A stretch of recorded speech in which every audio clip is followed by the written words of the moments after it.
Blood یعنی خون ہمارے جسم کا اہم ترین حصہ۔ بلڈ کا نام لیتے ہی مجھے تھوڑا سا ڈر لگتا ہے، لیکن ہو سکتا ہے آپ لوگ میرے سے زیادہ بہادر ہوں۔ میں نے یہ بھی سنا ہے کہ یہ ضروری نہیں کہ ہر جاندار کا خون لال رنگ کا ہو۔ کئی ایسے جانور بھی موجود ہیں جن میں نیلے رنگ کا خون ہوتا ہے، جیسا کہ ہارس شو کریبس اور کئی قسم کے کیکڑے۔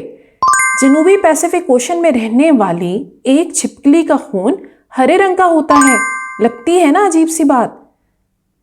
اب سب سے ضروری سوال جو ہم سب کے ذہن میں آتا ہے وہ یہ کہ خون ہمارے جسم کے لیے کیوں ضروری ہے؟ السلام علیکم، میں ہوں جویریہ عادل اور آپ دیکھ رہے ہیں تختی آن لائن۔ ہم سب جانتے ہیں کہ خون ہمارے جسم میں دوڑتا بھاگتا ہے اور اس کے لیے ہمارے جسم میں خاص قسم کی نالیاں ہوتی ہیں جو خون کو جسم کے مختلف حصوں تک پہنچاتی ہیں اور پھر واپس دل تک لے کر آتی ہیں۔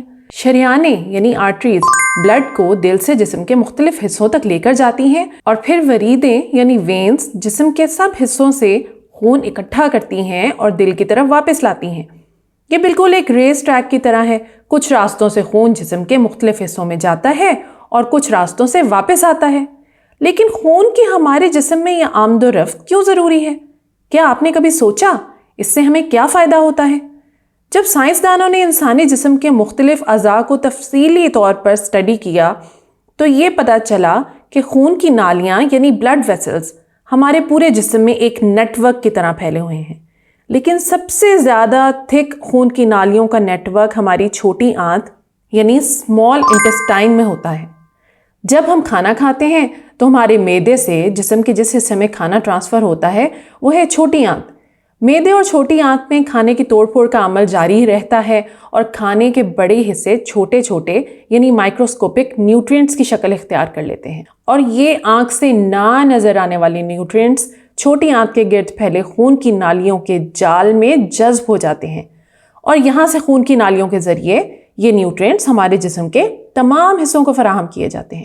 تو یہ ہے ایک بڑا مقصد خون کے ہمارے جسم میں گھومنے پھرنے کا کہ اس کے ذریعے ہمارے جسم کے تمام حصوں کو نیوٹرینٹس فراہم ہوتے ہیں اور ہماری باڈی گرو کرتی ہے۔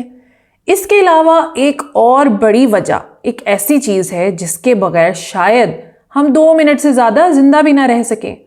سائنسدانوں نے یہ تحقیق کی کہ جب خون جسم کے مختلف حصوں سے واپس دل کی طرف آتا ہے تو راستے میں ہمارے پھیپھڑوں سے بھی گزرتا ہے اور پھر سے ہمارے دل میں واپس آتا ہے اور جسم کے مختلف حصوں کی طرف روانہ ہو جاتا ہے۔ ایسا کیوں ہوتا ہے؟ پھیپھڑے ایسا کیا ضروری کام کرتے ہیں؟ پھیپھڑے ہمارے جسم کا وہ حصہ ہیں جو ہمارے سانس لینے میں مدد دیتے ہیں۔ جب ہم سانس اندر کی طرف کھینچتے ہیں تو ہم ارد گرد کی آکسیجن اپنے جسم میں لے کر جاتے ہیں، یعنی پھیپھڑوں میں لے کر جاتے ہیں۔ آکسیجن ہمارے جسم کے مختلف اعضاء کے لیے اتنی ہی ضروری ہے جتنی کہ باقی خوراک اور نیوٹرینٹس۔ ہمارے مسلز کو بھی آکسیجن کی ضرورت ہوتی ہے تاکہ ہم حرکت کر سکیں۔ اب آکسیجن تو ہمارے پھیپھڑوں میں اکٹھی ہوتی ہے، اب وہ یہاں سے باقی جسم میں کس طرح پہنچتی ہے؟ تو اس کا جواب ہے خون۔ جی ہاں، یعنی بلڈ کے ذریعے۔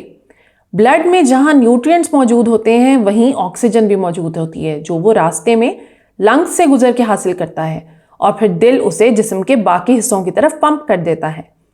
اور جب بلڈ جسم کے مختلف حصوں میں آکسیجن اور نیوٹرینٹس پہنچا کر آتا ہے تو واپس دل کی طرف آتا ہے اور لنگز میں سے گزر کر پھر آکسیجن حاصل کرتا ہے۔ اب اگر ہم اس تصویر کو دیکھیں اور ایسی بہت سی اور ڈائیگرامز کو دیکھیں تو ہم دیکھیں گے کہ وینز نیلے رنگ کی ہیں اور آرٹریز لال رنگ سے مینشن کی گئی ہیں۔ ہماری جلد میں سے بھی بلڈ ویسلز اکثر نیلے رنگ کے نظر آتے ہیں۔ تو کیا اس کا مطلب ہے کہ ڈی آکسیجنیٹڈ بلڈ یعنی جس میں آکسیجن کی مقدار کم ہوتی ہے وہ نیلے رنگ کا ہوتا ہے اور آکسیجنیٹڈ بلڈ جس میں آکسیجن کی مقدار زیادہ ہوتی ہے وہ لال رنگ کا ہوتا ہے؟ تو اس کا جواب تھوڑا الگ ہے۔ وہ خون جس میں آکسیجن کی مقدار کم یا نہ ہونے کے برابر ہوتی ہے وہ گہرے بنفشی لال سے رنگ کا دکھتا ہے، یعنی پرپلش ریڈ کلر کا دکھتا ہے۔ اس سے پتہ چلتا ہے کہ ہمارے ہاتھوں کی وینز جو بلوئش لگتی ہیں اصل میں ان میں خون کا رنگ گہرا بنفشی سا ہوتا ہے، اس لیے وہ ہمیں ہماری اسکن میں سے نیلے رنگ کی نظر آتی ہیں۔ تو یہ تھی بلڈ کے ہمارے جسم میں گھومنے پھرنے، سیر کرنے اور ہمیں فائدہ پہنچانے کی کہانی۔ امید کرتی ہوں کہ آپ سب کو بھی یہ کہانی پسند آئی ہوگی۔ تختی آن لائن کو لائک کریں، شیئر کریں اور اس علم کو دوسروں تک پہنچا دیں۔